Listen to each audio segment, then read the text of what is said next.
Jetpur Dhoraji highway પર પેડલા ચોકડી પાસે સર્જાયેલા ગમખ્વાર અકસ્માતમાં સ્પીડની મજા મોતની સજા સાબિત થઈ છે. અકસ્માતના થોડા સમય પહેલા જ મૃતક અવધ તિવારીએ પોતાની ઇન્સ્ટાગ્રામ સ્ટોરીમાં 125 કિલોમીટરથી વધુની ઝડપે દોડતી વરના કારનો વિડીયો ટશન સાથે અપલોડ કર્યો હતો. હજુ તો એ સ્ટોરીના વ્યૂઝ વધે તે પહેલા જ ફૂલ સ્પીડમાં જતી કાર કાબુ બહાર જઈ દિવાલ સાથે અથડાતા કચ્ચર ઘાણ વળી ગયો હતો. આ કરુણ ઘટનામાં 20 વર્ષીય અવધનું સારવાર દરમિયાન મોત નીપજ્યું છે, જ્યારે તેના બે મિત્રો જૂનાગઢ હોસ્પિટલમાં જિંદગી અને મોત વચ્ચે ઝોલા ખાઈ રહ્યા છે. જે સોશિયલ મીડિયા પર થોડીવાર પહેલા સ્પીડના ગીતો વાગતા હતા, ત્યાં મિત્રો હવે મિસ્યુભાઈ લખીને કરુણ ગીતો સાથે શ્રદ્ધાંજલિ આપી રહ્યા છે. જેતપુરથી અમુ સિંગલનો રિપોર્ટ.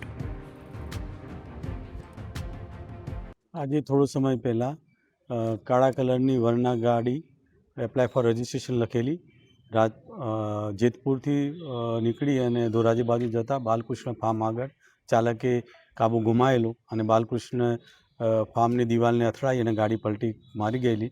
એમાં 3 યુવાનો સામેલ હતા.